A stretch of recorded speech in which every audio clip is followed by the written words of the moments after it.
जानते हो दोस्तों, इंसानी तहजीब तमद्दुन और सकाफत की इब्तिदा इंसान के अज़ल से ही जब उसने कबाइल की सूरत में रहना शुरू किया तब से ही हो गई थी। उसके बाद ज़ुबान की इब्तिदा होती है और फिर उसके बाद सकाफत और फिर सिलसिला एक मुख्तलिफ मराहिल से गुजरता हुआ फी ज़माना मौजूदा दौर तक चला आता है। इस दौरान कौन कौन से मराहिल इसने हासिल किए हैं, कौन कौन से मराहिल इसने तय किए हैं और ज़ुबान का इर्तिका कैसे हुआ, सकाफ़ती इर्तिका कैसे हुआ, मुख्तलिफ़ सकाफ़तों का आपस में मदगम कैसे हुआ, आपस में मर्जर कैसे हुआ, इन तमाम पॉइंट्स पे आज की इस पॉडकास्ट में हम गुफ्तगू करेंगे।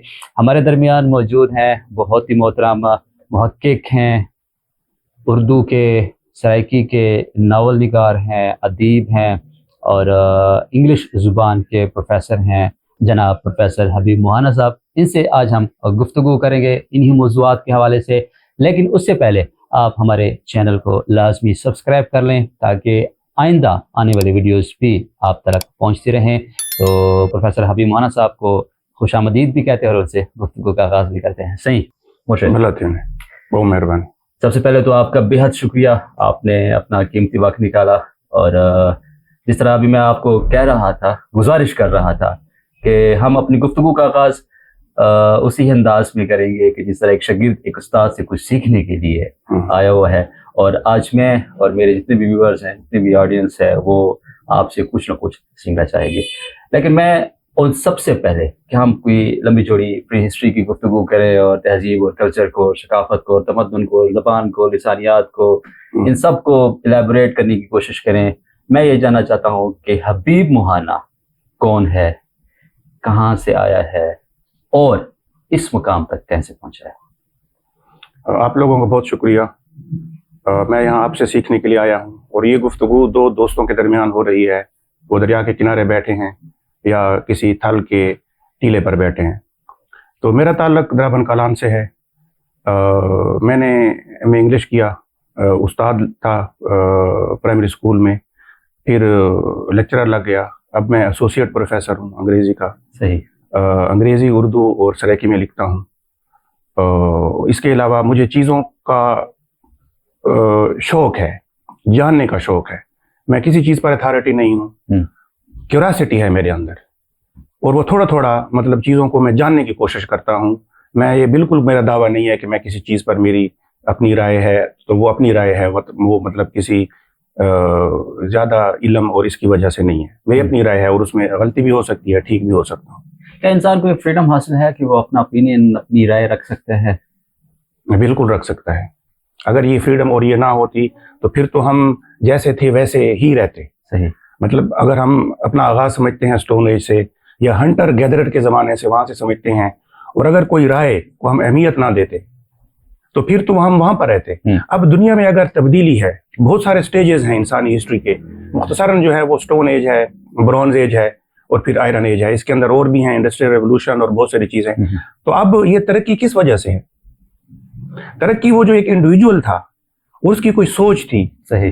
तो वो उसको बाज़ औक़ात फ़ौरन अमली जामा पहनाया जाता है, बाज़ औक़ात एक सदी के बाद बाज़ औक़ात ऐसा भी हुआ कि वो पुराने ज़माने के ख़यालात किताबों में थे और फिर उनको कई सदियों बाद अमली जामा पहनाया गया। ठीक। तो इंसानी सोच जो है उसकी इर्तिका है और वो मुसलसल आगे जा रहा है, लेकिन वो आगे लकीर की शक्ल में नहीं, लीनियर नहीं है। वो टेढ़ा मेढ़ा भी होता है, बाज़ औक़ात पीछे भी आ जाता है। कई मुल्कों को हम देखते हैं कि वो बड़े आगे जा रहे थे, फिर पीछे आ गए, फिर थोड़ा आगे जाते हैं, फिर पीछे आ जाते हैं। लेकिन अल्टीमेटली वो जो हेगल भी यही कहता है कि मतलब ये दुनिया की ये जो है वो हम जहाँ आगे रहे हैं, बेशक पीछे भी आ जाते हैं, रुकावटें भी हैं, लेकिन इंसान की तरक्की मजमूई तौर पर हम आगे जा रहे हैं। तो क्या ये जो एवोल्यूशन की एक बुनियादी बात है कि ये किसी एक समत में नहीं होती, ये मल्टीपल समतों में होती है।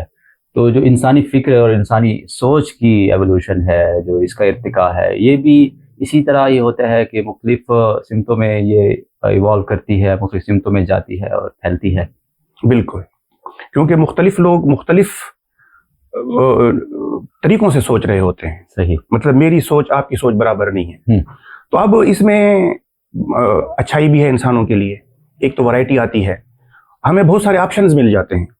मतलब अगर हम दुनिया के लोग एक दूसरे से ना मिलते ہر بندہ دوسرے سے نہ ملتا تو ہر معاشرہ، ہر بندہ، ہر ملک، ہر قوم یہ سمجھتی کہ ہم ٹھیک ہیں. اچھا. تو اب یہ جو باہمی مقابلہ ہوتا ہے، لوگ ملتے ہیں، تہذیبوں کا ٹکراؤ ہوتا ہے، وہ ٹکراؤ بعض اوقات بھیانک بھی ہوتا ہے، جنگ کی شکل میں بھی ہوتا ہے، وہ اکثر پرامن بھی نہیں ہوتا. تو لیکن اس سے پھر ایک چیز ہوتی ہے کہ ہم جس چیز کو معیار سمجھ رہے تھے، اسٹینڈرڈ سمجھ رہے تھے، اپنے رہن سہن کو، اپنی سوچ کو، اپنے اخلاق کو، اپنے ویلیوز کو، اپنی تہذیب کو، ٹریڈیشن کو، کلچر کو، ہم بلکہ ہر کوئی یہ سمجھتا ہے کہ ہم معیار ہیں. تو جب آپ دوسری قوموں سے، دوسرے لوگوں سے ملتے ہیں کہ یار maybe I am wrong, maybe ان کا جو طریقہ کار ہے یہ کام کرنے کا شاید یہ ٹھیک ہے. تو اب ہوتا یہ ہے کہ دنیا کا کوئی کلچر پیور نہیں ہے. صحیح. کوئی کلچر پیور نہیں ہے. You benefit from other cultures. ٹھیک ہے. حتیٰ کہ وہ جو حملہ آور تھے اور وہ یہ سمجھتے تھے کہ ہمارا کلچر سپیریئر ہے. فرض کریں ریسنٹلی مطلب یورپ کا قبضہ ہوا دنیا پر، برطانیہ، فرانس، ان کا، وہ تو یہ سمجھتے تھے ہمارا کلچر سپیریئر ہے. لیکن جب وہ افریقہ، انڈیا، دوسرے ملکوں میں گئے تو وہ خود متاثر ہو کر آئے. ان کی زبان متاثر ہوئی. مطلب اب انگریزی میں کتنے لفظ ہیں ہندی کے، عربی کے، فارسی کے، دوسرے لوگوں کے، کتنی چیزیں انہوں نے ہم سے سیکھی ہیں. صحیح. مثلا لفظ بنگلو جو ہے، بنگلہ، یہ تو بنگالی زبان کا لفظ ہے، اب انگریزی کا حصہ بن گیا. اس طرح کھانے پینے میں دیکھیں، اب چکن مسالہ برطانیہ میں عام ڈش ہے جو کہ یہاں سے انہوں نے سیکھا ہے. ایک بہت مشہور لفظ ہے شیمپو، دنیا بھر میں استعمال ہوتا ہے شیمپو. یہ انڈیا سے لیا، یہ اصل میں چمپی ہے، سر کی مالش ہے. تو وہ CHEMP چمپی لکھا تو وہ فرانس والے CH کو شین پڑھتے ہیں. ٹھیک ہے. اس طرح مشین ہے، مشیل ہے، پیراشوٹ ہے. تو انہوں نے وہ چمپی کو شیمپی پڑھا، شیمپی پھر شیمپو ہو گیا. اب وہ لفظ جو ہمارے ہاں سے گیا، ہم یہ سمجھتے ہیں کہ یہ شیمپو وہاں سے آیا، بلکہ تو ہمارا لفظ ہے، اس کی شکل بدل گئی ہے. تو اب ہوتا یہ ہے کہ کلچرز کا، ان کا جو ملاپ ہوتا ہے، ان سے لوگ سیکھتے ہیں. تو یہ ایک جو زوم میں مبتلا ہم ہوتے ہیں، میرا کلچر سپیریئر ہے، کوئی اور کسی اور سوسائٹی سے تعلق رکھنے والا، کسی اور خطے سے تعلق رکھنے والا، وہ کہتا ہے کہ میرا کلچر سپیریئر ہے. تو یہ جو زوم ہمارے اندر پیدا ہوتے ہیں، اس کی بنیادی وجہ کیا آپ سمجھتے ہیں کہ کیا ہو سکتی ہے؟ بہت ساری. سب سے پہلے تو اس میں انسانی جو اپنی سوچ ہے وہ انوالو ہے، کہ انسان اپنے آپ کو انفرادی طور پر، ہر بندہ اپنے آپ کو سپیریئر سمجھتا ہے کہ میں ایسا ہوں، میں معیار ہوں. پھر اس کے بعد وہ اپنے گھر والوں کو، اپنے باپ دادا کو، چاچا کو، دوسرے باپ دادا چاچوں سے وہ بہتر سمجھتا ہے، اپنے استادوں کو دوسروں سے بہتر سمجھتا ہے، پھر اپنے کلچر کو بہتر سمجھتا ہے. پھر آگے چلے جائیں تو وہ ان کا جو طریقہ کار ہے، ان کا جو رہن سہن ہے، ان کی شادی کے رواج، جو چیزیں ہیں، حتیٰ کہ how they treat their women folk, عورتوں کے ساتھ کسی کا رویہ، یہ بڑا ٹاپک ہے دنیا میں. وہ یہ سمجھتے ہیں کہ ہمارا جو رویہ ہے عورت کے ساتھ یہ بہترین ہے. It is the model, people should follow us, people should learn from us. تو اب یہ ایک انسان کے اندر خود موجود ہے یہ چیز. تو اب یہ چیز جو ہے، اس میں مطلب وہ جو یہ ہے زیادہ، جس کو ہم ہیبرس کہتے ہیں، غرور کہتے ہیں. فخر بعض اوقات اچھا ہوتا ہے لیکن غرور برا ہوتا ہے. تو اس میں غرور نہیں ہونا چاہیے، ڈیبیٹ ہونی چاہیے. ہاں، آپ مجھے کنونس کرتے ہیں تو I should switch to your culture, I should switch to your thinking. آپ کی میں بات مان لوں. تو اب ہمارے ہاں مسئلہ یہ ہے کہ ہمارے ہاں ڈیبیٹ نہیں ہے، اس لیے ہر بندہ اپنے گھمنڈ میں ہے، ہر معاشرہ، ہر کمیونٹی جو اپنے گھمنڈ میں ہے. تو ڈیبیٹ جو ہمارے ہاں، میں کہتا ہوں کہ بالکل ہے بھی نہیں. کچھ تو لوگ کہتے ہیں نا کہ فقدان ہے، نہیں، بالکل ہے بھی نہیں. تو اب جن ملکوں نے ترقی کی ہے، میں یورپ کی مثال دوں گا، آپ کو اچھا لگے یا نہ لگے. تو اب یورپ، ان کے گناہ، ان کے جرائم، ان کی جنگیں، وہ اپنی جگہ پر، لیکن ان کے ہاں ڈیبیٹ ہے. آپ you can express yourself, nobody will kill you. If you say something on television and the people don't agree with you, you will reach your home in one piece. آپ صحیح سالم گھر پہنچیں گے. تو بہت سارے معاشروں میں یہ بات نہیں ہے. آپ کو برداشت لانی پڑے گی، آپ کے پاس کوئی حل نہیں ہے، آپ کو سننا پڑے گا دوسرے لوگوں کو. یورپ کی ڈارک ایج کی اگر ہم بات کرتے ہیں، یورپ کی ڈارک ایج میں ڈیبیٹس ہوتی تھی، لوگ بیٹھتے تھے محفلوں میں، لوگ بیٹھتے تھے، سوسائٹیز اکٹھی ہوتی تھیں، اور یہ سلسلہ چلا کہ پھر کہیں جا کے انہوں نے وہ کلیسا کے خلاف، اور جو ایک وہاں سسٹم چل رہا تھا اس کے خلاف آواز بلند کی، اور پریکٹیکلی بھی پھر ہم دیکھتے ہیں وہاں انقلاب آتے ہیں اور سوسائٹی جو ہے وہ موو آن کرتی ہے. ایک سوسائٹی، ایک سماج، یہ سارا کچھ پروسیس کر چکا ہے. दूसरी तरफ हम हैं, हमें ये सारा कुछ करने के लिए, अडॉप्ट करने के लिए, ये मुझे सराइकी में कहते हैं ना कि पंध नहीं हमें मारना, हमें तो एक चीज बनी बनाई मिली है, आपने जस्ट उसको कॉपी करना है और अपनी सोसाइटी पे उसको पेस्ट कर देना है। हमारी नीयत नहीं है, या हमारे अंदर वो गट्स नहीं है, या हमारी ख्वाहिश नहीं है, और हम स्टक हो चुके हैं, बल्कि हम यूं कह लें कि दायरे के सफर में चल रहे हैं, हमें आगे बढ़ने का वो रास्ता ही नहीं मिल रहा। बहुत सारी चीजें हैं, बहुत सारे फैक्टर्स हैं। तो सबसे पहले कि यूरोप कैसे पहुंचा, उसमें बहुत सारे स्टेजेस तय किए हैं। मतलब उनका जो मेडिवल टाइम है या डार्क एजेस है वो बड़ा भयानक है। उसमें अच्छे काम भी हुए। मतलब हम कहते हैं ना कि डार्क एजेस, वो एक बंदा कहता था कि dark ages that were not so dark, इतनी अंधेरा भी नहीं था, वहां पर अच्छे काम भी हो रहे थे। और उसमें एक मिनी रेनेसां हुई शार्लेमेन के जमाने में, जिसमें बहुत सारी किताबें लिखी गई। ये जो गॉथिक चर्चेज हैं, जिनको हम गॉथिक एक स्टाइल है बिल्डिंग का, ये भी मिडिल एजेस में आया। ये जो लीनिंग टावर ऑफ पीजा है इटली में, वो भी मिडिल एजेस में बना। तो अब उन्होंने कहा क्या हुआ, उनमें रेनेसां, जिसको हम रिवाइवल ऑफ यूरोप कहते हैं, कि उन्होंने कदीम यूनान, कदीम रोम की किताबें पढ़ी, उनसे सीखा, और वहां पर ऐसे राइटर आए जिन्होंने वो जो डार्क एजेस की बुनियादें थी उनको हिलाकर रख दिया। सही, वोल्टेयर है, बाकी लोग हैं। फिर उसमें रेफॉर्मेशन आई, मजहबी तौर पर वो रिफॉर्म हुए, रेनेसां आई। फिर उनको एज ऑफ रीजन, जिसको हम अक्ल का जमाना कहते हैं, वो आया।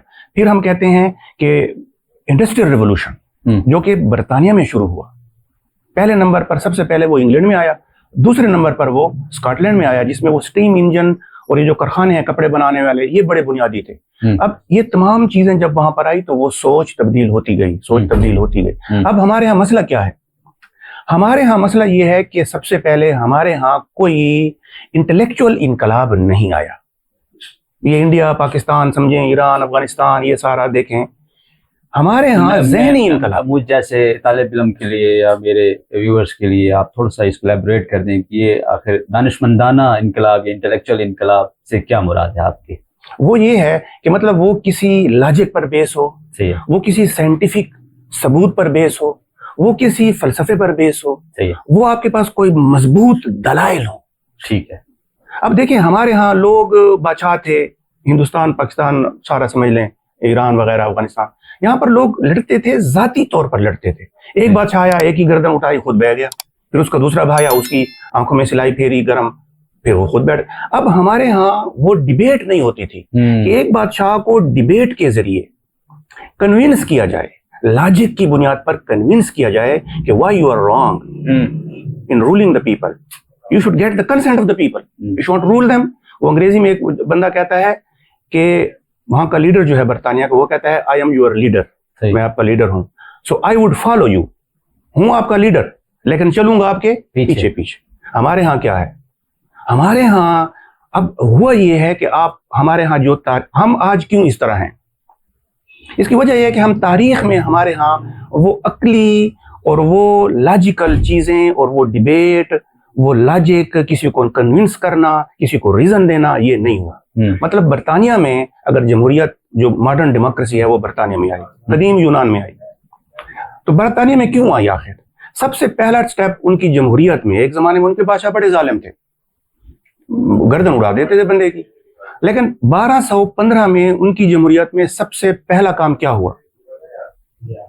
उनका पहला जो है चार्टर जो है उनका, वो 1215 में पास हुआ। किंग जॉन, जो कि बड़ा फजूल किस्म का बंदा था, तो उसमें नवाब खड़े हो गए कि आप हमारे यहाँ ये काम नहीं कर सकते, हमारी आज़ादियाँ सल्ब नहीं कर सकते, हम पर इतने ज़्यादा टेस्ट नहीं लगा सकते। तो उन्होंने क्या किया कि उनको बादशाह को लिमिट किया, उसकी हदूद को लिमिट किया। अब हमारे यहाँ कभी भी ये काम नहीं हुआ कि लोग खड़े हों, उन्होंने अकली तौर पर उनको कन्विंस किया हो कि आप ये कर सकते हैं, ये नहीं कर सकते। हमारे यहाँ बादशाह जो थे वो मुंह जोर थे और वो चलते आए। और आज जो हमारे यहाँ डेमोक्रेसी है और ये जो हम देखते हैं वज़ीर आज़म और सदर और जहां भी देखें, स्पेशल मुस्लिम वर्ल्ड में, तो ये वही असरात हैं कि हम आज भी ताकत से, जबर से चीजों को हासिल करना चाहते हैं। अच्छा मौलाना साहब, जिस इंसानी शऊर है उसको इस स्टेज तक पहुंचने में ज़ाहिर बात है एक लंबा अरसा लगा है। हम ये कहते हैं कि जो हमारा समाज है या जो सब कॉन्टिनेंट के लोग हैं, जो कि जिन पे हुक्मरानी की गई है, जिनको रहनुमा तो कम ही मिले हैं, हुक्मरान ज्यादा मिले हैं, हुक्मरानी की गई है, ان کی جو شعوری سطح ہے اور جو یورپ میں بیٹھا ہوا بندہ ہے، شخص ہے، افراد ہیں، معاشرہ ہے، ان کی شعوری سطح میں اتنا ڈفرینس آخر کیوں پیدا ہوگی؟ اس میں بہت ساری وجوہات ہیں، جغرافیائی ہیں، تاریخی ہیں، تعلیمی ہیں، کلچرل ہیں. اب سب سے پہلی بات تو یہ ہے کہ ہمارے ہاں انسان برابر ہے ہر جگہ. انسان، ہماری آنکھیں دو ہیں، ان کی بھی دو ہیں. دنیا میں افریقہ، انڈیا، امریکہ جہاں چلے جائیں، انسان ایبلٹی کے حوالے سے سب برابر ہے. صحیح. لیکن اب ہوتا کیا ہے، ایک چیز کا کلچر بن جاتا ہے اور ایک چیز کا کلچر نہیں بنتا. مطلب ہمارے ہاں بٹیر لڑانے کا کلچر ہے، مرغ لڑانے کا کلچر ہے، دوسری جگہ پر نہیں ہوگا. تو اب جو لوگ دیکھتے ہیں کہ وہ بٹیر لڑا رہے ہیں تو وہ دوسرا بھی سیکھے گا. ایک جگہ پر نسوار کا کلچر ہے، بعض جگہوں پر نہیں ہوتا. سمجھ گئے؟ تو اب کچھ جگہوں پر کتابیں پڑھنا، کیوراسٹی اس کا کلچر ہوتا ہے، کوشچن پوچھنے کا کلچر ہوتا ہے، سوال کرنے کا کلچر کچھ جگہوں پر نہیں ہوتا. اب ہوا کیا ہے کہ اب ان کے ہاں سوال کرنے کا کیوراسٹی ہے، ہمارے ہاں نہیں ہے. اب ہوا یہ ایک کلچر کیسے پروان چڑھتا ہے؟ ہاں، تو کلچر ایسے پروان چڑھتا ہے کہ ایک زمانے میں یورپ میں بھی اس طرح نہیں تھا. صحیح. وہ بھی مطلب نہیں کرتے تھے، اب ہر کوئی اپنے کام میں لگا تھا، کوئی ترقی نہیں تھی. ہم ایڈوانس تھے. صحیح. مطلب جو ڈارک ایجز ہیں، ڈارک ایجز میں چائنا، انڈیا اور جو مسلم دنیا تھی، خاص طور پر جو عباسیہ کا زمانہ تھا، بغداد میں دارالحکمہ جس کو ہاؤس آف وزڈم کہتے ہیں، وہ کئی کتابیں انہوں نے ٹرانسلیٹ کی، بڑے بڑے فلسفے لکھے. تو اب وہ ہمارا گولڈن ایج ہے، ان کا ڈارک ایج ہے. اب ہوا کیا، تو اب سب سے پہلے جیوگرافی کا بڑا یہ ہوتا ہے عمل دخل. جو لوگ ایگریکلچرل سوسائٹی یا ایگریرین سوسائٹی ہوتی ہیں، وہ ایک جگہ پر جمے رہتے ہیں، وہ زیادہ سیکھتے نہیں ہیں، سفر نہیں کرتے. جو ٹریڈنگ سوسائٹی ہوتی ہے، جو لوگ سمندر کے کنارے ہوتے ہیں، جن کے پاس زراعت نہ ہو، تو وہ مجبور ہوتے ہیں کہ وہ ٹریڈ کریں، تجارت کریں. اب یونان، جو قدیم یونان ہے، افلاطون، ارسطو کا، ان کے ہاں یہ فلسفے کیوں پیش آئے؟ وہ ٹریڈنگ سوسائٹی تھی، ایک دوسرے سے ملتے جلتے تھے، وہ مصر سفر کرتے تھے. اس زمانے میں مصر بڑی طاقت تھی. ان کے جو بڑے بڑے تھے وہ مصر پڑھنے جاتے تھے، وہ ان کے لیے آکسفورڈ تھا، ان سے سیکھا. اب ہمارے ہاں ایگریرین سوسائٹی میں مسئلہ یہ ہوتا ہے کہ آپ نے گندم بو دی، اب اس کا خیال کرنا ہے، پھر اس کو کاٹنا بھی ہے، پھر اگلے سال دوبارہ اس کو کاشت کرنا ہے.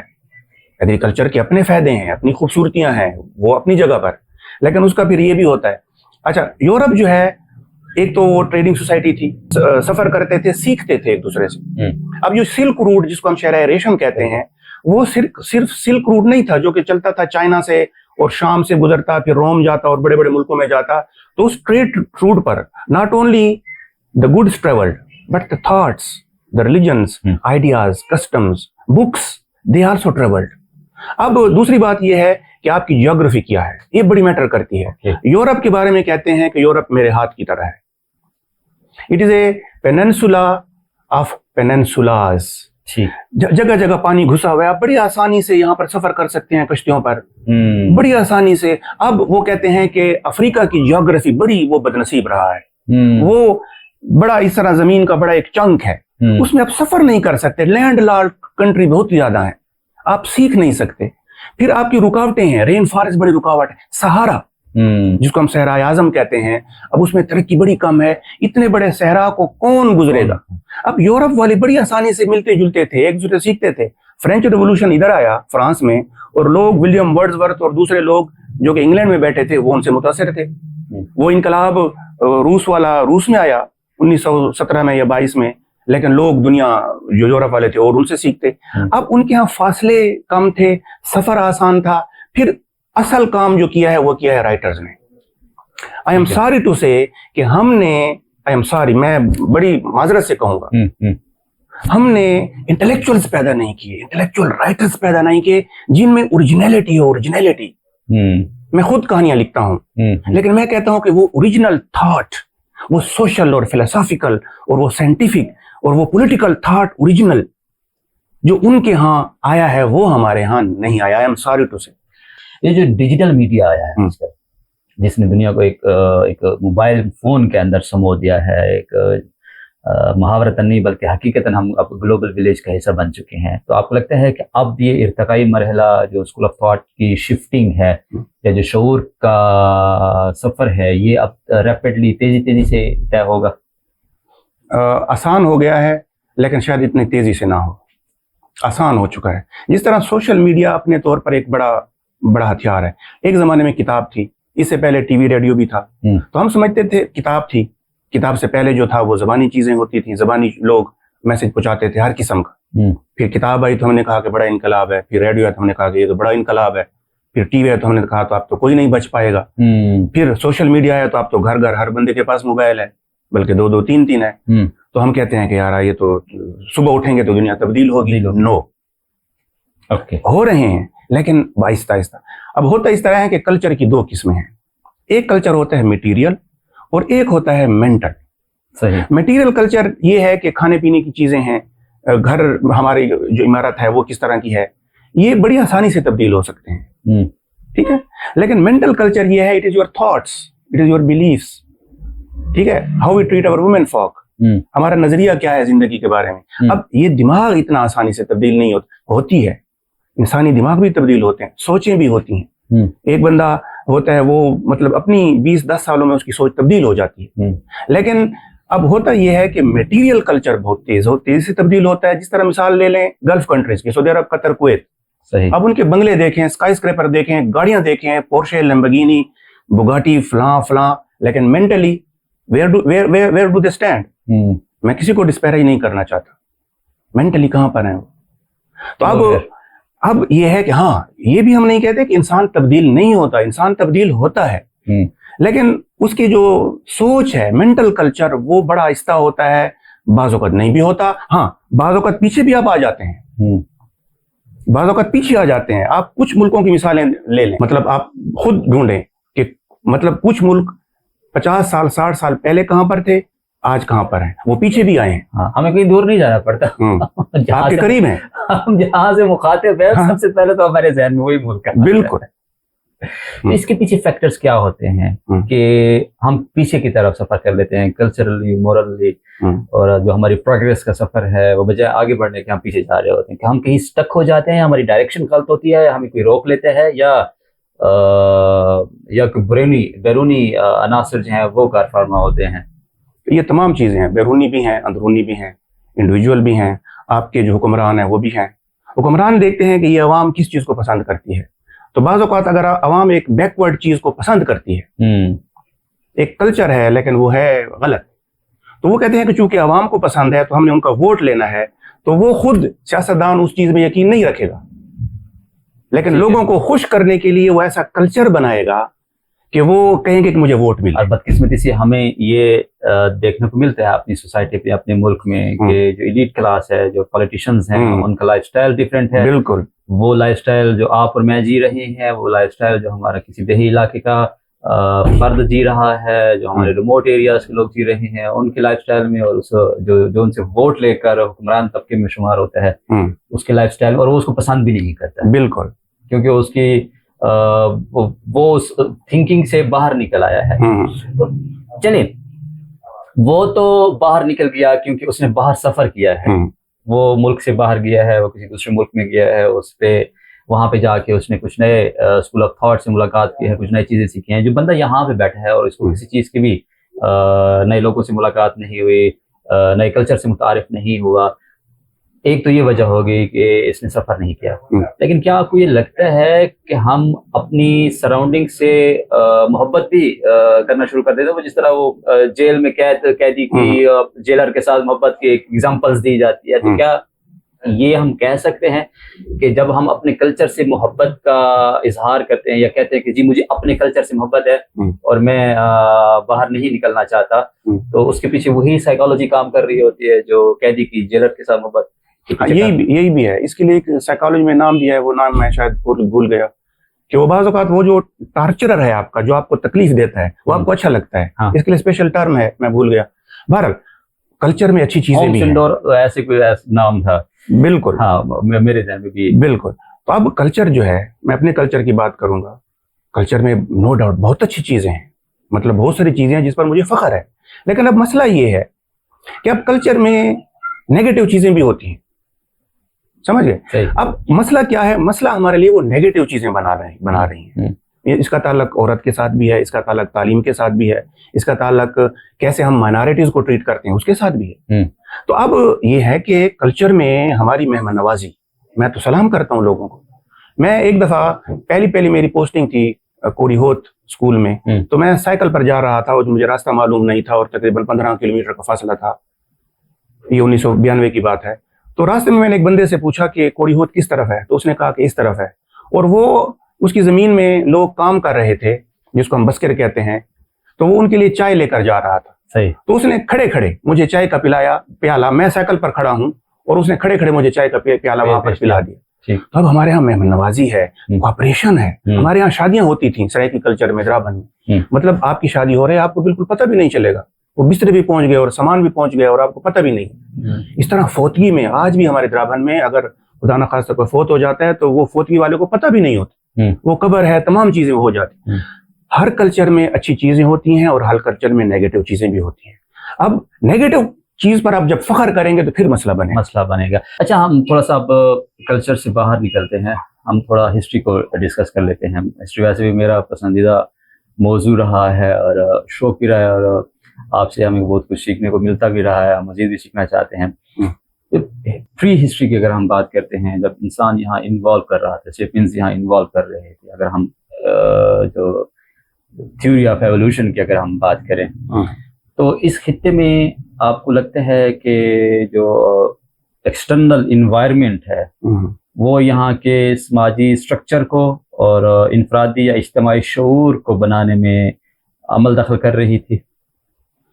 हाँ, मतलब जिसे हम इंडियन सब कॉन्टिनेंट कहते हैं। सही। तो जियोलॉजिकली इंडियन सब कॉन्टिनेंट ये अफ्रीका का हिस्सा था। सही। ये एशिया का हिस्सा नहीं है। तो ये टूटा है कई मिलियन साल पहले, अफ्रीका से टूटा और चलते चलते ये जो एशिया की लैंड मास है उसके साथ टकराया तो फिर वो हिमालयाज बने। ठीक। अब हिमालय का बनना जो है वो भी हमारे लिए कैसे हमारे कल्चर और तारीख पर मुतासिर होता है कि वहां पर बर्फबारी होती है, बर्फ पिघलती है, चश्मे बनते हैं और पानी आता है। बिल्कुल। मतलब हमारे जो दरिया हैं, खास तौर पर इंडस रिवर, ये तिब्बत की वजह से। बिल्कुल। अगर तिब्बत ना होता तो इंडस दरिया सिंध ना होता, अगर दरिया सिंध ना होता तो शायद हम इस शक्ल में ना होते। मतलब जो हमारा कल्चर बना है, जिस तरह हमारी मेंटेलिटी और हमारे जो तमाम आर्किटेक्चर और खाने और फसलें और तमाम शऊर, तो इसमें दरिया सिंध का बड़ा रोल है। तो अब ये तमाम चीज़ें एक दूसरे को मुतासर करती हैं। जहाँ तक ताल्लुक है प्री हिस्ट्री का, तो प्री हिस्ट्री की उस तारीख के उस लम्हे को कहते हैं जो अनरिटन हो। मतलब रिटर्न जो है वो सुमेरियन, लिखाई जो है वो सुमर या सुमेरियन से शुरू होती है। उसके बाद हम देखते हैं जिसको वो किनियोफॉर्म कहते हैं, फिर उसके बाद हेरोग्लिफ्स हैं एंशिएंट इजिप्शियन के, फिर हमारी इंडस वैली सिविलाइजेशन की अपनी लिखाई है, लेकिन उसको अभी तक कोई नहीं पढ़ सका। हेरोग्लिफ्स जो हैं, अब उसको यूरोप वाले आए और पढ़ते रहे, फिर एक खास लम्हा आया, नेपोलियन ने कब्जा किया मिस्र पर, तो उसके साथ बहुत सारे लिंग्विस्ट्स और बड़े बड़े आर्कियोलॉजिस्ट और उनके साथ इंटेलेक्चुअल्स भी आए। तो उनमें एक बंदा था शैम्पोलियन। तो वो एक पत्थर था रोजेटा स्टोन। तो रोजेटा स्टोन को उसने पहली दफा पढ़ा तो वो तो इनकलाब आ गया वहां की तहजीब में, क्योंकि वो 3 जबानों में था, एक कदीम यूनानी, एक काप्टिक और एक हेरोग्लिफ्स थे। सही। तो अब इनको काप्टिक नहीं, डिमाटिक एंशिएंट ग्रीक और हेरोग्लिफ्स। तो जब उसने पढ़ा तो वो तो जितनी लिखाई थी उन्होंने पढ़ डाली। अब हमारा इंडस वैली सिविलाइजेशन की जो लिखाई है, अब उसको कहते हैं कि इनको अभी तक रोजेटा स्टोन नहीं मिला, कोई इशारा नहीं मिला, क्लू नहीं मिला जिसकी मदद से वो उसको पढ़ सके। तो जहां तक हमारी ज्योग्राफी का ताल्लुक है कि इंडस वैली सिविलाइजेशन कहां से कहां तक थी, तो इसमें हमारा जो सिंध है, हमारा पंजाब, इंडिया पाकिस्तान दोनों का, और इंडिया की स्टेट गुजरात और राजस्थान, वहां पर ढोलावीरा है गुजरात में, वो और कश्मीर तक ये जाता है। अब उसमें वो कहते हैं कि अफगानिस्तान के कुछ इलाके भी आते थे, वो शायद ट्रेडिंग पोस्ट थे, तिजारत हम करते थे, या वो हमारा हिस्सा थे, इस पर डिबेट हो रही है। हमारी इंडस वैली सिविलाइजेशन की जो ट्रेड थी वो मेसोपोटामिया के साथ थी, इराक जिसको हम बेबीलोनियन भी कहते हैं, उनके साथ होती थी, और वो इंडस वैली सिविलाइजेशन को मलोहा कहते थे। वो कहते हैं कि मलोहा यहाँ का कोई शहर था, उसकी वजह से है, तो वो इसको मलोहा कहते थे। बहरहाल हमारी उनके साथ बड़ी ट्रेड थी। अब इंडस वैली सिविलाइजेशन, अब उसके असरात आज तक हमारे ऊपर हैं। वहां से जो जेवरात मिले हैं, वहां से जो बर्तन मिले हैं, देगची की जो शेप वहां पर है, हमारे आज तक उसकी शेप वही है। हमारे जो जेवरात है उनमें तब्दीली आई है जरूर, लेकिन बहुत सारी चीजें हैं। तो अब उनका कमाल क्या था? कमाल यह है कि सबसे पहले प्लैन्ड सिटी उन्होंने दिया है। हड़प्पा और मोहनजोदड़ो में प्लैन्ड सिटी है, और नहाने का बाथरूम में या एक अच्छे तरीके से नहाने, सीवरेज ड्रेनेज है, गलियां, बिल्डिंग्स है, बाकायदा इंफ्रास्ट्रक्चर है। बिल्कुल।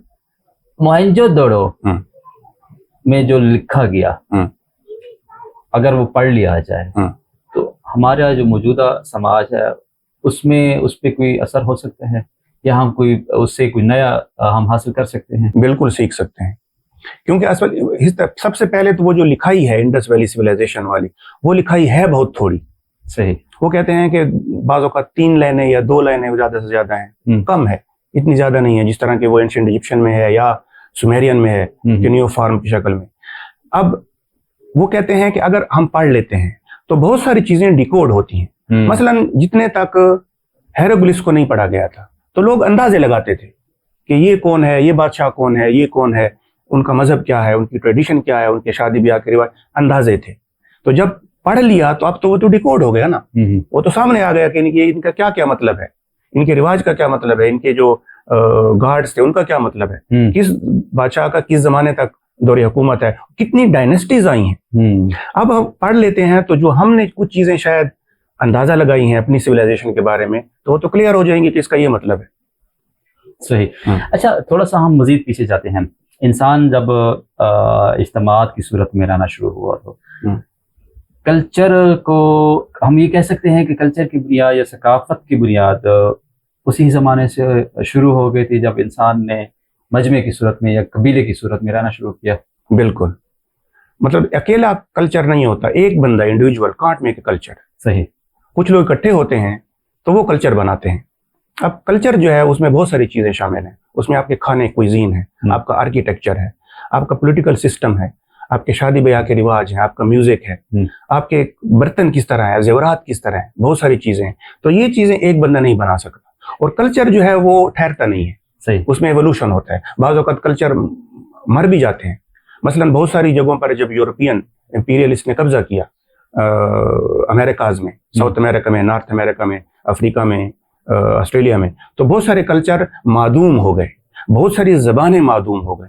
जब ऑस्ट्रेलिया में जब कैप्टन कुक गया तो उस वक़्त शायद वो कहते हैं कि तकरीबन 400 ज़बानें थी, 400 ज़बानें ऑस्ट्रेलिया के बरे-आज़म में, और हर बंदा जो है वो 3, 4, 5 ज़बानें बोल सकता था क्योंकि इंटरेक्शन होता था कबाइलों का। तो अब वो कहते हैं कि शायद वो 150 भी नहीं बची। तो वो कल्चर, उनकी ज़बान मर गई तो उनका कल्चर भी मर गया, उनकी सोच भी मर गई। अच्छा, सकाफत के मरने की वजहात में हम ये कहते हैं कि सकाफत अडॉप्ट नहीं की जा रही, ज़बान मर गई है, उसमें अदब नहीं लिखा जा रहा, उसमें जो सकाफती हमारी एक्टिविटीज़ हैं वो नहीं की जा रही, तो इस वजह से सकाफत मर गई। लेकिन क्या आप ये समझते हैं कि सकाफत में इर्तिका नहीं रहा, सकाफत ने किसी दूसरी सकाफत को एक्सेप्ट नहीं किया, किसी नई चीज़ को उसने एक्सेप्ट नहीं किया, इस वजह से वो मर गई है या वो जो है ना फेड आउट हो गई है, ये मुमकिन है? हाँ, कल्चर या ज़बान उसकी मरने की बहुत सारी वजूहात होती हैं। एक वजह तो नेचुरल डिजास्टर भी है। अच्छा, कि कहीं वोल्केनो फटा, लोग मर गए, दरिया चढ़ गया, वो मर गए, या जो मरे थे वो किसी दूसरे इलाके में चले गए, उनकी आबादी कम थी, उनकी ज़्यादा थी, तो वो मिक्स हो गए, उनका वजूद भी ख़त्म हो गया कल्चर का। दूसरा कब्जागिरी भी है, मतलब एम्पीरियलिस्ट लोग जो होते हैं, और ये भी ये नहीं है कि सिर्फ यूरोपियन लोग एम्पीरियलिस्ट थे, हर कौम अपनी अपनी जगह पर कहीं एम्पीरियलिस्ट रहे हैं। सही। तो एम्पीरियलिस्ट ताकत के साथ आता है, तो वो एम्पीरियलिज्म की वजह से भी बहुत सारे कल्चर खत्म हुए हैं, मरे हैं। फिर बाज़ औक़ात इस तरह भी होता है कि आपको हक दिया जाता है, ठीक है, आपको हक है अपना कल्चर ज़बान रखें, लेकिन वो दूसरा कल्चर या तो उन्हें अट्रैक्टिव नज़र आता है या उनको अट्रैक्टिव बनाया जाता है कि ये हमारा कल्चर अट्रैक्टिव है। तो वो लोगों की बाज़ औक़ात मजबूरियाँ होती हैं कि वो दूसरा कल्चर, दूसरी ज़बान अडॉप्ट कर लें, वो अपनी मर्जी से करते हैं, मतलब अपनी मर्जी से अपनी ज़बान, अपने कल्चर को मर्जी से मार देते हैं, मर्ज कर देते हैं कि वो जो सामने वाला कल्चर है पावरफुल बंदे का, वो ज़्यादा अट्रैक्टिव है, या वो ज़बान सीखने से मुझे जॉब मिलेंगे, नौकरियां मिलेंगी अच्छी अच्छी। तो वो बाज़ औक़ात इस तरह भी होता है कि कुछ लोग अपने कल्चर या ज़बान को खुद भी मार देते हैं। लेकिन यहाँ तो कुरान हदीस बना लिया जाता है, कहते हैं कि नहीं जी हमारे कल्चर से हट गए आप, ये क्या बात हुई, तो आप अपनी कल्चर, अपनी ज़ुबान से मोहब्बत नहीं करते। इस किस्म के ताने भी तो सुनने को मिलते हैं। बिल्कुल, ये भी है, बिल्कुल ये भी है कि मतलब कल्चर को छोड़ना।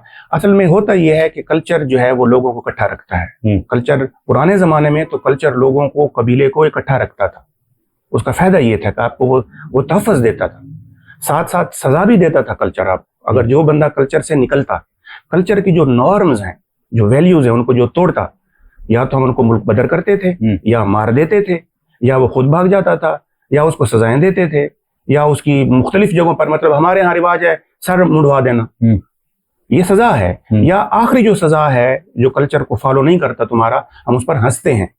یہ اسکولوں کالجوں میں چھوٹے لیول پر بچے دوسرے بچے پر ہنستے ہیں کہ یار یہ تمہارے کپڑے کیسے ہیں. اب یہ طریقے بھی ہیں. اب کلچر میں یہ ہے کہ کلچر میں بہت ساری چیزیں اچھی ہیں. میرے خیال میں اچھی چیزوں کو بالکل نہیں چھوڑنا چاہیے. جتنا بھی باہر سے پریشر ہو, دوسرے کلچر سے پریشر ہو, نہیں چھوڑنی چاہیے. لیکن بعض چیزیں جو کلچر میں ہماری نیگیٹو ہیں ان پر فخر نہیں کرنا چاہیے. کلچر میں نیگیٹو چیزیں دیکھیں, انسان سائیکولوجیکلی مثبت چیزوں کی طرف ہی راغب ہوتا ہے زیادہ. یہ نیگیٹو چیزیں کیسے اس میں ان کا آ جاتا ہے, کیسے وہ آ جاتی ہیں, گھس آتی ہیں یا متاثر کرتی ہیں؟ یہ مطلب انٹرسٹنگ بات یہ ہے کہ اب کلچر جو ہے آنی تو نہیں چاہیے نا. مطلب نیگیٹو چیزیں تو نہیں آنی چاہیے, میرے گھر میں نہیں آنی چاہیے, معاشرے میں بھی نہیں آنی چاہیے. اچھی چیزیں آنی چاہیے نا. مطلب ہم گھر میں لے کر جاتے ہیں, اچھی چیز لے کر جاتے ہیں, خدا نخواستہ کوئی زہر خطرناک چیز تو لے کر نہیں جاتے. یہاں تک تو یہ بات بڑی ٹھیک ہے. لیکن اب مسئلہ یہ ہے کہ کلچر ایک دن میں, ایک 10 سال میں, ایک صدی میں نہیں بنتا. اس میں مختلف پیچھے سے جو ہمارے باپ دادا ہیں جن کو ہم جانتے بھی نہیں ہیں, ان کی سوچ پڑی ہے. اب شاید ان کے زمانے میں وہ چیز ٹھیک تھی, آج وہ ٹھیک نہیں, اب میچ نہیں کر رہی. شاید اب اس کے زمانے میں ٹھیک تھی, یا میرے باپ دادا یا ہمارے لوگ رہتے تھے کہیں سرد موسم میں, یہاں پر گرمی ہے تو وہ ہم وہی ان کا کلچر اڈاپٹ کر کے رہے ہیں, وہی گرم چیزیں پہن کر رہے ہیں. اب پھر دوسری بات یہ ہے کہ کلچر میں بنانے میں جو لوگ ہوتے ہیں وہ حکمران بھی ہوتے ہیں. وہاں پر وہ بعض اوقات امپیریلسٹ بھی ہوتا ہے, بعض اوقات آپ کا اپنا حکمران ہے. اب ہمارے ہاں جو ہو رہا ہے تو اپنے حکمران ہے نا, تو باہر والے تو نہیں بیٹھے. اب جو کلچر وہ پاورفل بناتا ہے, وہ اپنے فائدے کے لیے بناتا ہے, لیکن وہ ہمارے لیے نیگیٹو ہوتا ہے. پھر مزے کی بات ہے کہ کلچر میں زیادہ تر چیزیں مردوں نے بنائی ہیں. مطلب بہت ساری چیزیں عورتوں نے بھی بنائی ہیں. شادیوں کے گانے ہیں, بہت ساری چیزیں ہیں شادیوں کے, عورتوں نے بھی بنائی ہیں, نو ڈاؤٹ, مردوں نے بھی بنائی ہیں. لیکن عورتوں پر کس طرح پابندی لگانی ہے, یہ تمام چیزیں مردوں نے بنائی ہیں. وہ بھی کلچر کیسا ہے؟ کلچر بنائی ہم نے ہے کیونکہ ہمیں فائدہ دیتا ہے. اب اس میں عورت کی مرضی شامل نہیں ہے. ہم کہتے ہیں کہ چونکہ مجھے یہ سوٹ کرتا ہے کہ میری عورت کی آواز باہر نہیں آنی چاہیے, مجھے یہ سوٹ کرتا ہے, ہم کہتے ہیں کہ یہ میری غیرت کا سوال ہے. یہ قانون ہم نے بنایا ہے. مرد نے یہ طے کر لیا کہ عورت کی آواز گھر سے باہر نہیں جانی چاہیے. یا بہت ساری چیزیں ہیں ہمارے معاشرے میں, بہت ساری چیزیں ہیں جو ہم نے عورت کے لیے بنائی ہیں تو وہ مرد نے بنائی ہیں.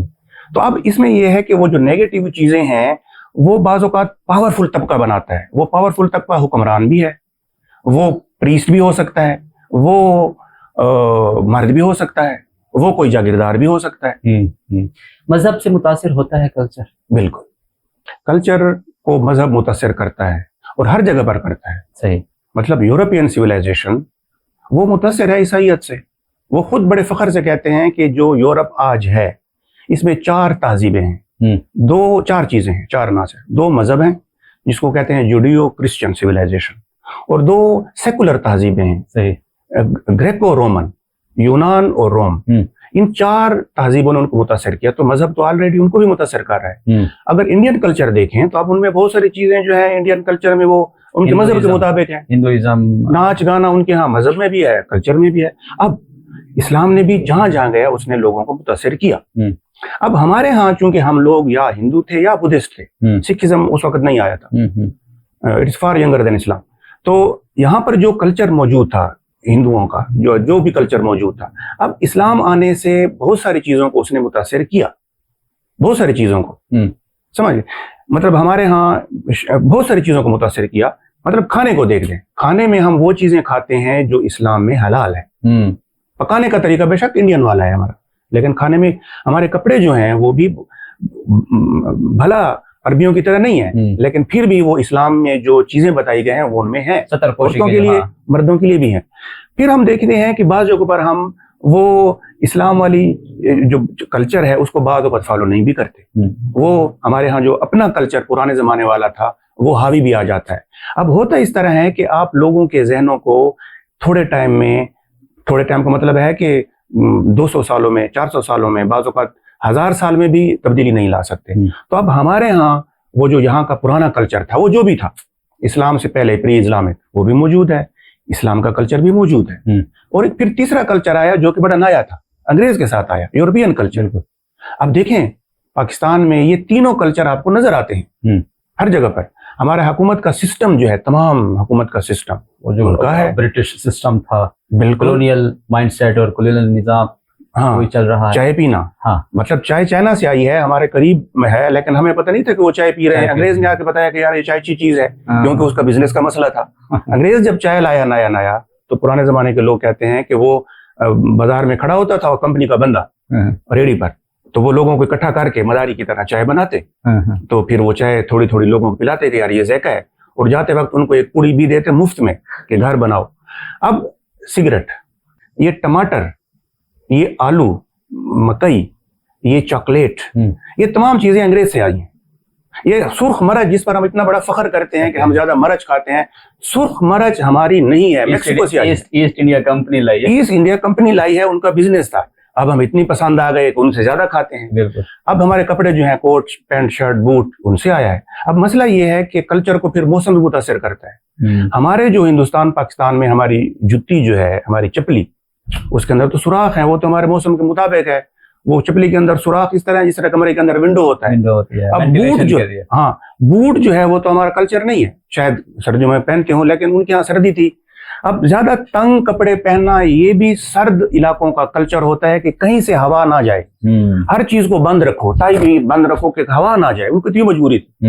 ہمارے یہاں کھلے کپڑے پہننا, اور آج کل سہارا وہاں پر جو عورتیں مرد ہیں کھلے کپڑے پہنتے ہیں تاکہ ہوا جائے اندر. اگر ہم اپنی بات کریں, ہم ہندو تھے, اسلام آیا, پھر اسلامی کلچر آیا, اب ہم مکس چل رہے ہیں. آپ نے بتایا ہے کہ جی بھلے ہم حلال چیز کھاتے ہوں, لیکن کھانے پکانے کا انداز, دینے کا انداز, بانٹنے کا انداز, گیدرنگز کرنے کا انداز وہی جو ہندو کلچر میں تھا.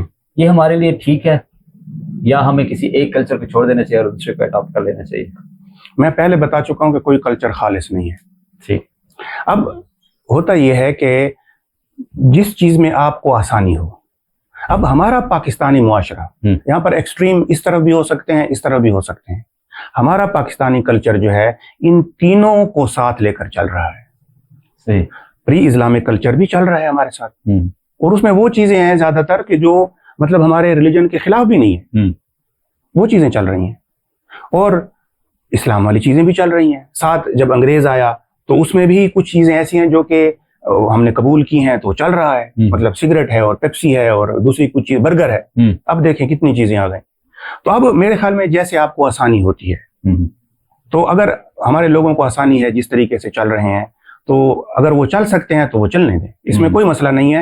اور دنیا جو ہے وہ متاثر ہوتی ہے, کلچر بدلتے رہتے ہیں. سرائیکی صوبے کے حوالے سے آپ کی کیا رائے ہے؟ سرائیکی صوبہ لسانی بنیادوں پہ ہونا چاہیے, یا آپ سمجھتے ہیں کہ اس کو انتظامی بنیادوں پہ بنانا چاہیے؟ میرے خیال میں دونوں بنیادوں پر ٹھیک ہے. ٹھیک. لسانی بھی ہے اور انتظامی بھی ہے.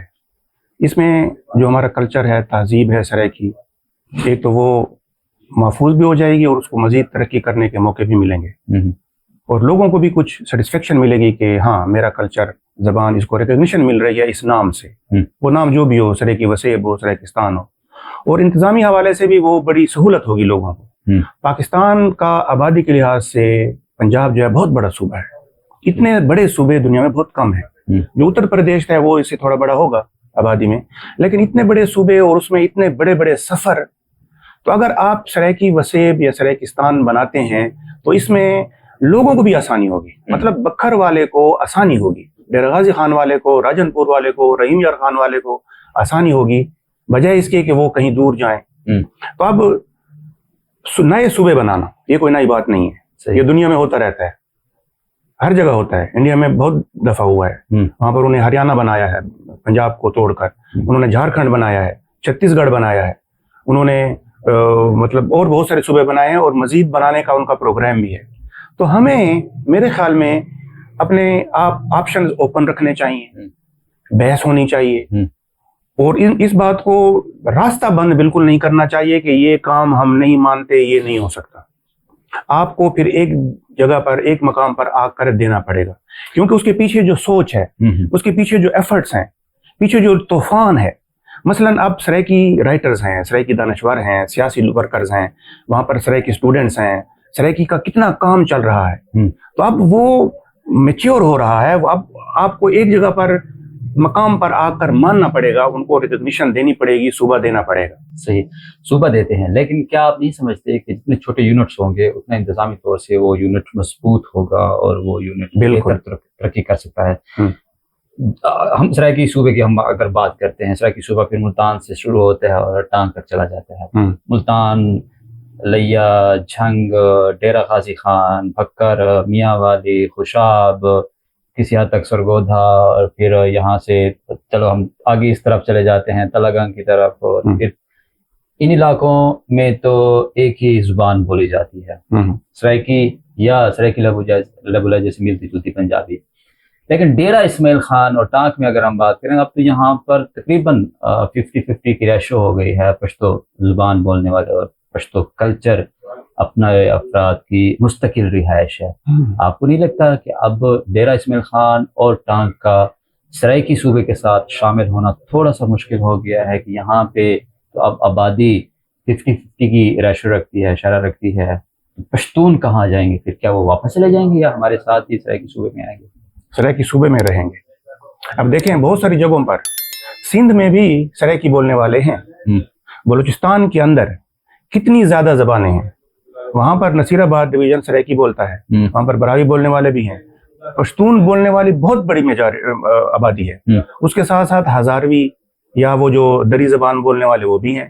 اس کے علاوہ کچھ اور بھی ہو سکتے ہیں. وہاں سندھی بولنے والے ہیں بلوچستان.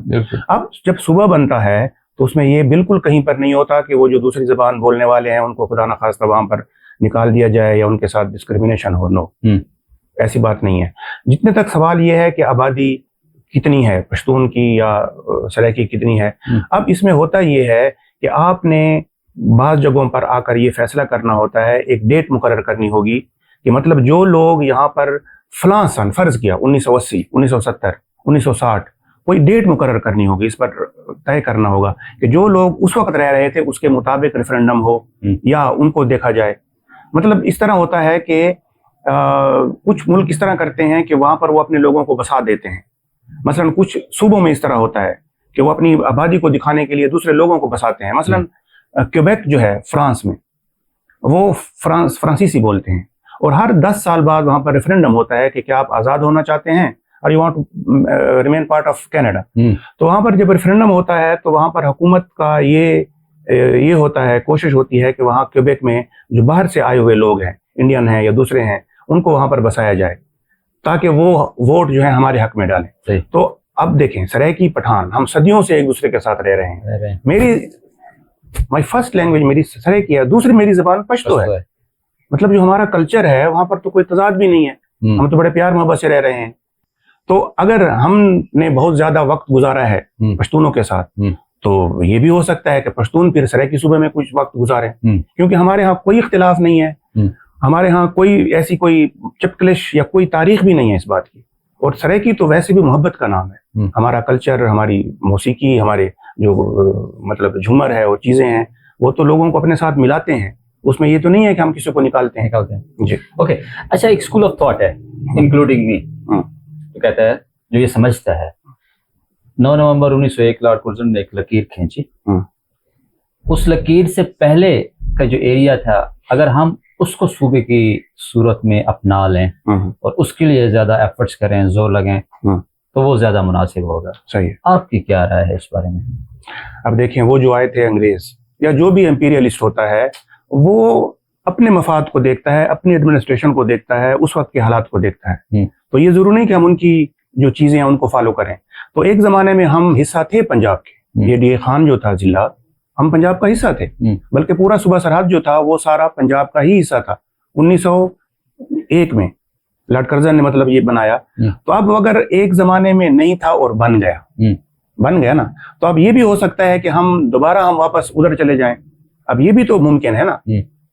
مطلب اگر ایک زمانے میں بن سکتا ہے تو اب یہ ہم پرانی روٹس کی طرف، پرانی जो हमारी ये थी, जिस जगह पर हम हिस्सा थे, तो हम उनके साथ भी हो सकते हैं। मैं यहाँ पर इसको मजीद इजात पेश करना चाहता हूँ कि अगर हम ये जो डेरा जात जिसको हम बोलते हैं, डेरा इस्माइल खान, डेरा गाजी खान, बनू और मियाँ वाली, ये जो 4 बड़े डिविजनल हेडक्वार्टर्स हैं, इनको मिला के अगर हम एक यूनिट बना लें और उसको हम अडॉप्ट कर लें और उसके लिए एफर्ट्स करें, तो बजाय इसके कि हम एक बहुत बड़े तरह के सूबे के लिए भाग दौड़ करें, हमारे लिए छोटा यूनिट ज़्यादा मुनासिब नहीं होगा, जो इंतज़ामी हवाले से हमारे लिए ज़्यादा इजी भी होगा, हम इसको संभाल भी सकते हैं। हमारे पास जो रिसोर्सेज कुदरती हैं या गैर कुदरती रिसोर्सेज हैं वो भी मौजूद हैं, तो ये ज़्यादा मुनासिब नहीं होगा। अब सबसे पहले डेरा जात में जो बनू है, अब बनू और लकी ये मेजॉरिटी हैं पश्तून, सही। तो अब तो सबसे पहले तो उनको ये होगा कि ये मतलब हम कहाँ जा रहे हैं, किस चीज़ पर जा रहे हैं। तो दूसरी बात यह है कि बजाय इसके कि हम डेरा जात वाला ये बनाएं, तो हम क्यों ना हम वो जो पुराना हमारा एक सिस्टम था, मतलब पंजाब का हम हिस्सा थे, दूर की बात नहीं है, 1 सदी की बात है शायद, तो हम अगर दोबारा पंजाब के साथ मिल जाते हैं और वो सूबा सराइकिस्तान के नाम से होता है, तो मेरे ख्याल में इसमें कोई हर्ज नहीं है। मतलब कराची जो है सिंध में है, लेकिन कराची शहर के अंदर कितनी आबादी बाहर की है, मेरे ख्याल में सिंधी वहां पर मेजॉरिटी में नहीं है। पठान की दुनिया में सबसे ज्यादा आबादी पेशावर में भी नहीं है, काबल में भी नहीं है, वो कराची में है। तो अब सूबा जब बन जाता है तो इसका मतलब ये नहीं होता कि दूसरे लोग यहाँ से निकल जाएं या दूसरे लोग आ नहीं सकते या कारोबार नहीं कर सकते, नहीं। ये मतलब आप पाकिस्तान के शहरी हैं, कहीं भी जा सकते हैं। तो मेरे ख्याल में सराइकी सूबा बनना चाहिए। हमारे जो सराइकी बोलने वाले 2 जिले हैं, टांक और डीए खान, ये सराइकिस्तान का हिस्सा हैं और होना चाहिए। और फिर उसके बाद हम लोग यहाँ से चले जाते हैं, कोई लोग आ जाते हैं, तो ये दूसरी बात है, ये चलता रहता है। चले थोड़ा सा हम सराइकी जो दानिश है, जो हमारा सराइकी इंटेलेक्चुअल है, उस पर गुफ्तगू कर लेते हैं। सराइकी दानिश्वर, सराइकी इंटेलेक्चुअल इतना लिमिटेड क्यों है? वैसे तो ओवरऑल ही खैर हम इन्हितात का शिकार हैं, वैसे भी मजमूई तौर पर देखें हमारे मुल्क में, हमारे खित्ते में वो विजडम, वो विजन, वो इंटेलेक्ट नहीं है जो यूरोप और तरक्की याफ्ता ममालिक के पास रहा है। लेकिन अगर हम स्पेसिफाई करते सिर्फ अपने खित्ते के हवाले से हम बात करें, जब हम पंजाब को और सराइकी बेल्ट को देखते हैं तो हमें वहाँ पे ज़्यादा इंटेलेक्चुअल्स मिलते हैं, यहाँ पे कम मिलते हैं। वजह यहाँ भूख है, वजह यहाँ मसाइल का ज़्यादा होना है, वजह यहाँ एक्सटर्नल इन्वायरमेंट है, या कुछ और आप समझते हैं? अब इंटेलेक्चुअल्स हमारे यहाँ भी हैं, ठीक। हमारा शायर अदीब बड़ा बाशऊर है, वो बड़े जोर और बड़ी ताकत के साथ बात करता है और बड़े लॉजिक के साथ बात करता है। अब होता इस तरह है कि जहाँ पर इकोनॉमिक एक्टिविटी ज़्यादा हो, उनको लोगों को फ़ायदा हो, तो ये कुदरती बात है कि वो ब्रेन ड्रेन होता है। ये मुल्क के अंदर भी होता है और मुल्क से बाहर भी होता है। यानी कि यहाँ से ब्रेन ड्रेन हुआ है। ड्रेन हुआ है मतलब वो बड़े लेवल पर ये है कि पाकिस्तान के या दूसरे गरीब मुल्कों के लोग जो होते हैं वो अमेरिका जर्मनी चले जाते हैं, क्योंकि आपने उनकी कदर नहीं की। सही। आपने उनको बिजली भी नहीं दी ना, बिजली के बगैर बैठे हैं।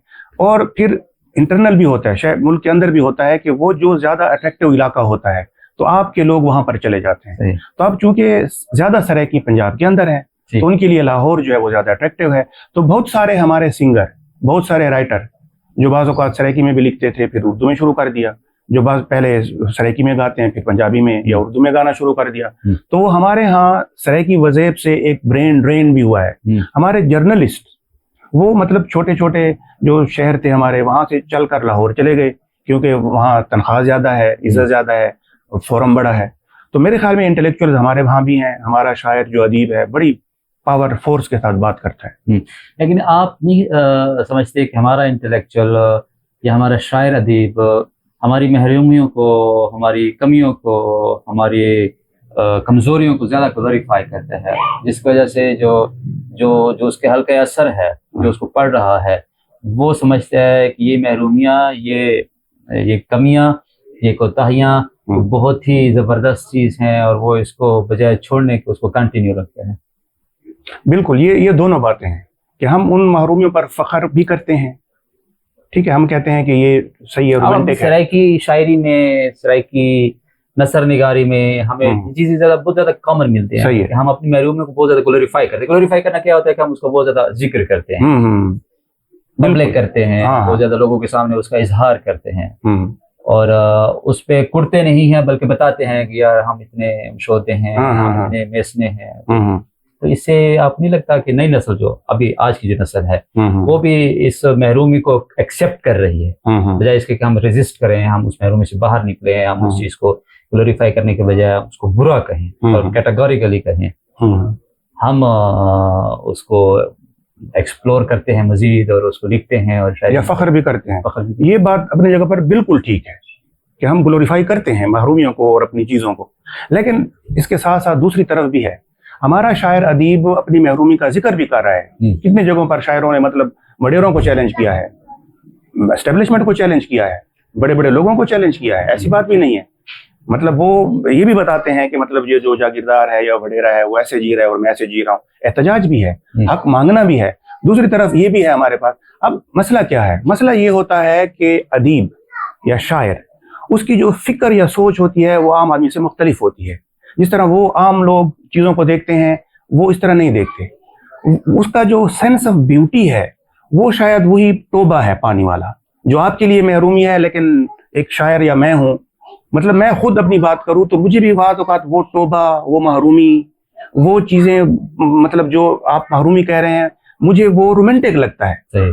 تو اب یہاں پر بات صرف سینس آف بیوٹی کی ہے کہ مطلب ایک شاعر جب دیہات میں جاتا ہے تو وہ کہتے ہیں کہ یار کیا خوبصورتی ہے، کیا درخت ہیں، اور یہ بکریاں دیکھو، اور وہ فوٹو لیتا ہے اور وہ بڑا خوبصورت اس کو بیان کرتا ہے.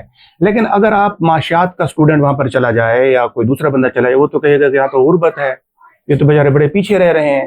اور جو شاعر ادیب اگر مجھے بھی لے جاؤ گاؤں میں تو میں تو اس کے سحر میں ہوں، میں تو ادھر بیٹھنا چاہتا ہوں. تو اب یہاں پر وہ بات یہ نہیں ہے کہ وہ محرومی اس کو نظر نہیں آتی، سینس آف بیوٹی کی ہے. اچھا یہ بات پھر اپنی محرومی پر فخر کرنا یہ پھر ہمارے ہاں نہیں ہے، یہ دنیا بھر میں ہے.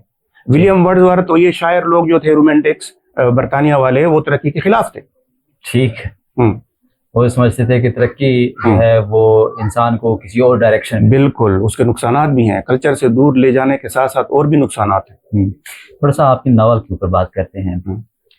آپ کا نثر ماشاءاللہ آپ ایوارڈ یافتہ ہیں، ہمارے لیے فخر کی بات ہے. ہمیں تو بہت اچھا لگتا ہے کہ آپ جیسے اساتذہ سے ہم بھی سیکھ رہے ہیں. آپ کے ناولوں میں بھی محرومیوں کا ذکر کہیں زیادہ ہے. رومانٹسزم مجھے تھوڑا کم ملا ہے، قدرے کم ملا ہے. اس کی وجہ میں جاننا چاہتا ہوں کہ حبیب موہانہ بحیثیت شخص انفرادی طور پہ کم رومانٹک ہے، یا جو دیگر زمینی مسائل یا حقائق ہیں وہ اتنے زوراور تھے کہ وہ ان کی تحریروں میں نمایاں نظر آتے ہیں. تو اب سب سے پہلی بات یہ ہے کہ وہ مطلب میں بذات خود حقیقت پسند ہوں. تو میں کہتا ہوں کہ ہمارے کلچر میں جو محرومیاں ہیں، باتیں ہیں، جو ہمارے کلچر میں جو منفی چیزیں ہیں ان کی نندا کی جائے، ان کی مخالفت کی جائے، تبدیلی کی بات کی جائے. لیکن ساتھ ساتھ جو اچھی چیزیں ہیں، خوبصورت چیزیں ہیں وہ رہنی چاہیے. اور دوسری بات ہے کہ جب میں لکھتا ہوں تو وہ کسی مقصد کے تحت نہیں لکھتا کہ یہاں پر کوئی تبدیلی ذہن میں ہے یا کوئی میسج ہے. مطلب میرا اپنا جو ہے، میں وہ کہانی کو صرف کہانی کی حد تک دیکھتا ہوں. اس میں صرف کہانی لکھنے میں میسج میرے دماغ میں نہیں ہوتا اور نہ میں دینا چاہتا ہوں. میں صرف وہ پکچر جو ہے وہ دکھانا چاہتا ہوں. اس میں میرا اپنا امیجنیشن تھوڑا بہت ہے، لیکن مطلب میں کہتا ہوں کہ یہ چیز ہے اور مجھے جیسا اچھا لگتا ہے. مطلب میرا کہانی کا اپنا ایک ذوق ہے اپنا. مطلب مجھے کہانی لکھنے میں مزہ آتا ہے. جو کہانی میں لکھ رہا ہوتا ہوں، ناول لکھ رہا ہوتا ہوں، تو اس کہانی کا جو عمل ہے اس میں مجھے مزہ آ رہا ہوتا ہے، بجائے اس کے کہ وہ جب باہر چلا جاتا ہے. کیونکہ جب میں لکھ رہا ہوتا ہوں تو میں ایک شوق میں ہوتا ہوں، جذبے میں ہوتا ہوں. کہانی مطلب مجھے اچھی لگ رہی ہوتی ہے. میں کہتا ہوں میرے پاس طاقت ہے، آئی فیل اسٹرانگ، کیونکہ کسی بھی کردار کو میں نکال سکتا ہوں، ڈال سکتا ہوں، کسی بھی کردار کو کوئی رول دیکھ سکتا ہوں. تو اب میں جو بیان کر رہا ہوں کہ اس میں وہ میسج والی بات نہیں ہے. میرا اپنا جو سینس آف بیوٹی ہے، وہ غلط ہے یا وہ صحیح ہے، وہ ڈالتا ہوں. تو مقصدیت کے بغیر اگر ہم کوئی بھی تخلیق کرتے ہیں تو اٹس اوکے، فائن. ہمیں سماج کوئی اس پہ قدغن تو نہیں لگائے گا، ہمیں اس پر رد عمل کا اظہار تو نہیں کرے گا کہ آپ کی کہانی تو بغیر مقصد کے ہے تو آپ کیوں لکھ رہے ہیں. جیسا کہ عمومی طور پر ہمیں رد عمل دیکھ لو، شرح ادبا کا یہی بہت بڑا ایشو ہوتا ہے کہ اگر وہ بغیر کسی مقصد کے، جس طرح آپ نے اظہار کیا پبلکلی، اگر آپ اس بات کا اظہار کرتے ہیں बल्कि पब्लिक ही हो गया है, तो हमें नेगेटिव जो कमेंट्स हैं उनका भी सामना करना पड़ता है कि ये क्या बात हुई, क्या आप बगैर मकसद के सिर्फ अपनी ज़ात के लिए या अपने कैथारसिस के लिए लिख रहे हैं। तो इसमें यह है कि अदब में दो तहरीकें हैं, एक को हम कहते हैं आर्ट फॉर आर्ट और दूसरे को कहते हैं art for life. Art for life ये है कि उसमें मैसेज होता है, आर्ट फॉर आर्ट ये होता है कि उसमें मैसेज नहीं होता, उसमें सिर्फ ब्यूटी है, उसमें कुछ और चीजें हैं। मतलब आर्ट जो है वो सिर्फ मैसेज नहीं है, आर्ट में एस्थेटिक्स भी है, खूबसूरती भी है। और अब इसमें सिर्फ मैं शामिल नहीं हूँ, गालिब में मैसेज नहीं है, मीर में भी नहीं है, शेक्सपियर में भी नहीं है, बहुत सारे लोग हैं जिनमें मैसेज वाली बात है भी नहीं। कुछ लोग हैं, अल्लामा इकबाल है, हाली है, अंग्रेजों के यहाँ शैले है, बहुत सारे लोग हैं उनमें मैसेज है। तो अब ये बड़ी खूबसूरत बात लगती है कि यार तुम राइटर हो और मैसेज नहीं देना चाहते तो फिर किस लिए लिख रहे हो, तो फजूल लिख रहे हो, इसकी क्या ये क्या बात हुई कि ये चीज है और इसका मकसद नहीं है। नहीं, अब मकसद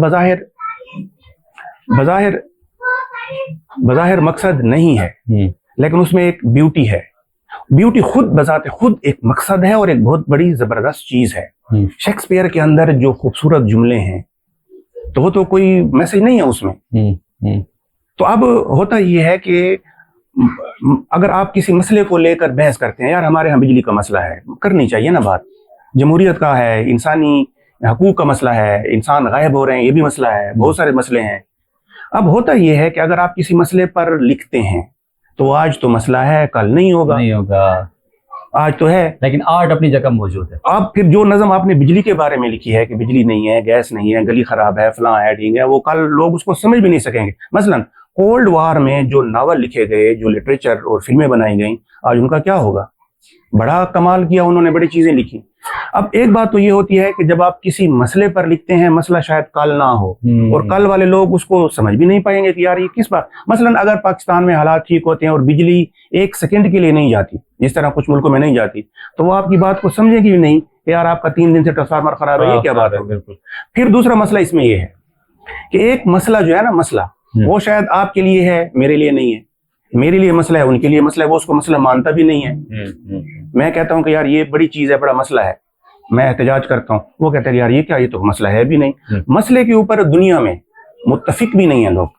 मसलन कोई भी मुतनाज़ा जमीन ले लें दुनिया की, जिस तरह आपकी राय है वो दूसरे की भी वही राय है, आपके नजदीक वो मसला है लेकिन उनके नजदीक तुम मसला हो। तो अब हाँ, वो लोग जो बमकसद शायरी करते हैं, बमकसद चीजें लिखते हैं, बिल्कुल करना चाहिए, इससे लोग एजुकेट होते हैं, हकूक की बात करते हैं, तब्दीली आती है। लेकिन once you have got your purpose, once you have got your destination, तो वो चीज बिकम्स मीनिंगलेस।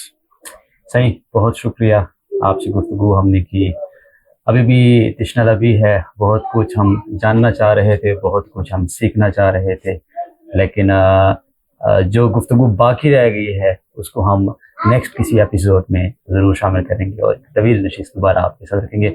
आपके कीमती वक्त का बेहद शुक्रिया। सही।